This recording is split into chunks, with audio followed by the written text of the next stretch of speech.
What's up guys? So for today's video po ay gagawa po tayo ng DIY light stand para po may magamit tayo sa Coronation Day at sa mga susunod pa nating events. So tara, samahan niyo po ako.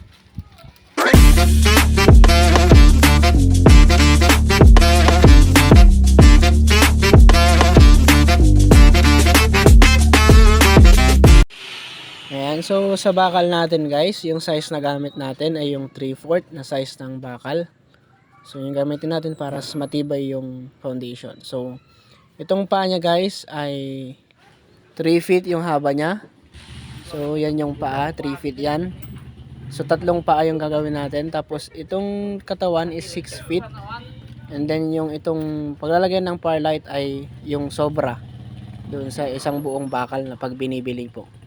Pag binibili po ninyo. So yun po yung sukat nitong bakal natin, itong light stand. So bali dalawang light stand po yung gagawin natin para po mas maganda siya kapag sa event hindi tayo magkulang. So ito na yung tinya guys, ito yung sa taas. So ito yung ilulusot doon sa katawan niya. Ayan, tapos nandito yung ibang bakal. Ayan, nahati-hati na rin yan. So ito yung sa isa. Ayan, para mas madali po siyang kalasin. So ito guys, nilalagyan na natin ng brace. So ganyan po yung ginawa namin sa kanyang paa. Tatlo yan, naka-tornilyo. Nakalimutan ko po yung size ng tornilyo na to. So ayan.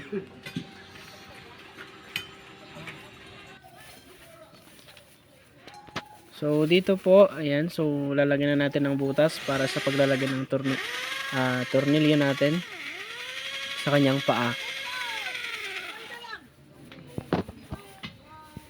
So ito na guys, nagawa na natin. Yung sa isa naman to, yung sa isang pares. So tapos na yung isa, brace na lang yung kulang. So guys, ito nilalagay na natin yung isang binubuo na natin yung isang light stand. So kinakabit na natin tong paa niya, yung brace ng paa niya. So ayan na guys, tapos na yung dalawa na light stand natin. Braces na lang yung kulang dyan guys. So ayan. So ito yung sinasabi ko kanina, dyan ilulusot sa taas. Kasi kulang naman tayo sa bakal, so ganyan na lang yung ginawa namin. Ganoon din sa kabila.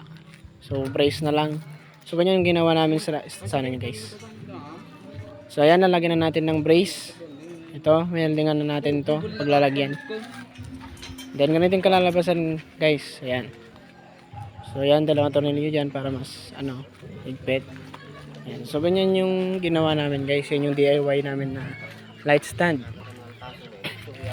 So nasa sa inyo guys kung meron pa kayong ibang technique kung paano gumawa ng DIY light stand. So ayan, matibay na siya. Hindi siya basta-basta matutumba kapag nasa event. So testing natin to guys. So ayan yung dalawang stand guys.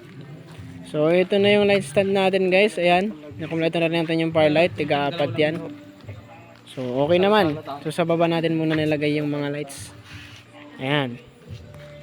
So itong mga power light natin guys, ito lang yung mga mura. Yung flat yung likod. Bibili sa Shopee or Lazada. Na tig 600, 500 to 600 pesos.